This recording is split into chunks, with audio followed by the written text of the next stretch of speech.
All right, nice winter wonderland behind me here at the skate park. Usually any other day this park would be absolutely packed.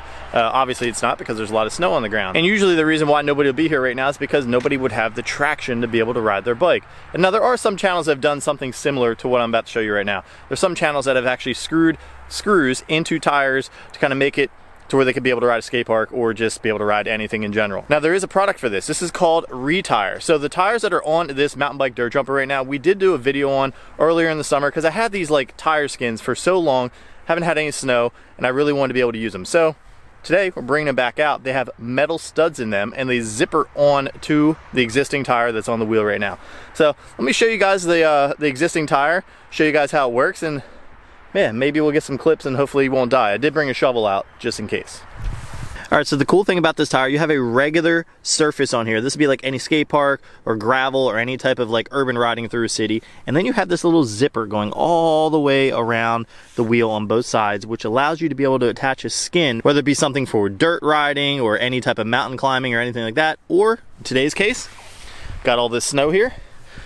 We have these metal studded tires and they zipper right on. Let me show you.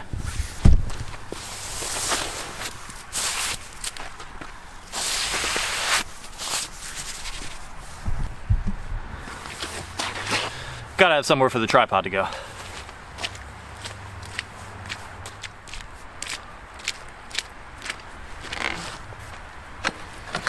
So these skins might look kind of familiar, especially if you guys were like punk rock guys back in like 2000 to 2005.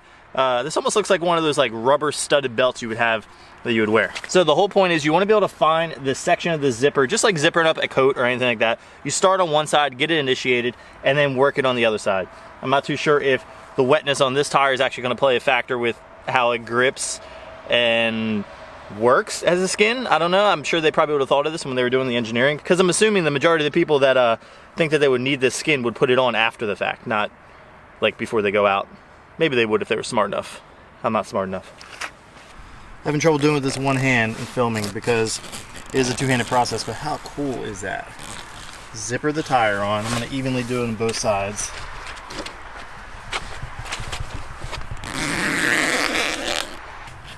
Got to be the coolest thing ever.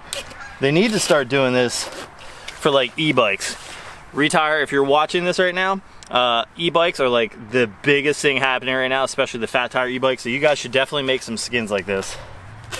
I've tried it like 3 or 4 times to be able to line this back up, and it usually does line up, but because there is snow and other materials between the tire and the skin, it does make it to where it doesn't line up right there. Usually these two will join and connect perfectly. But like I said, I'm slacking, so don't let that be a judgment on the product itself. That might just be like an installation error.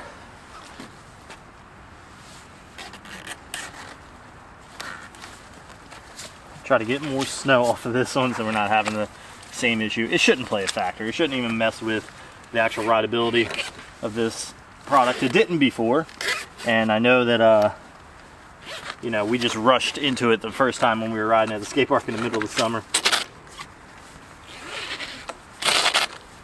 Ooh, you can hear that grip.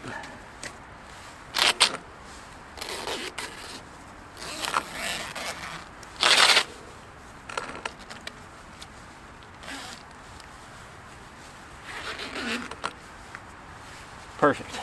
So like I said earlier, that the installation process usually isn't like this. I'm not like a master installer when it comes to this type of stuff. It probably has a lot to do with the amount of PSI I have in the tire, now that I think about it, because I did pump it up to its maximum amount of PSI, and the snow between the materials as I'm zippering it, so it probably plays a factor with that. So it should make it a pretty interesting ride for sure.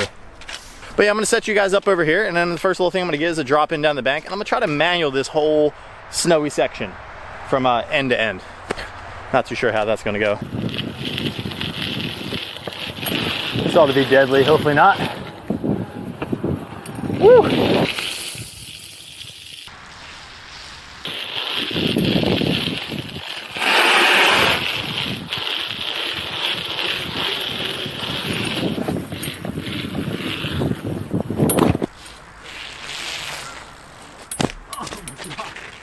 Almost died. So as you would imagine, it's pretty slippery when you're walking around and really grippy with these tires. I probably shouldn't have gone through that snow over there, even though I survived. I'm not doing it again. about 4 inches of snow, really slippy.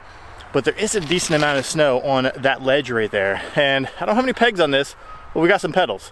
So I think a nice pedal grind would be pretty cool. Just clear off that snow.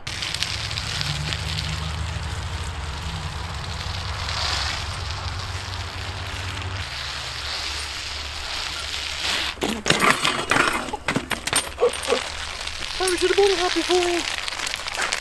I totally forgot how sketchy it is with suspension. I just bunny hopped how I normally would with a standard fork, and I almost died.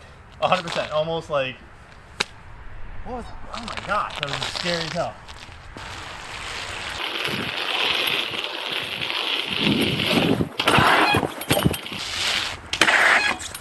There we go, that one felt better. By the way, if you guys haven't already asked in the comments, what kind of DJ bike is this? This is actually not even my bike. This is Shane Goldsmith's bike. I borrowed it. It was supposed to be for like a week. I've had it now for like 5 months or so. So, sorry Shane. At least it's going to some good use, right? So this is a Snafu dirt jumper bike. They don't actually currently sell them anymore, but it's a pretty sick piece. Nice little suspension on it. Actually comes with Snafu Mayweather cranks, Snafu pedals, whole 9 yards. I think the only thing he switched out was that profile seat, these handlebars, and that profile stem you see there. So, pretty solid bike. I should probably start riding it more often. Getting some pretty bad throttle grip there, but since we got these studs in these tires, and I love doing sliders, they're disc brakes, so they shouldn't fail. Cross my fingers. A Bubica to slider. We'll see if it leaves a mark.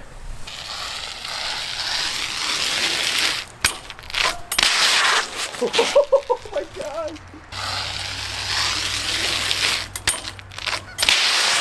There we go.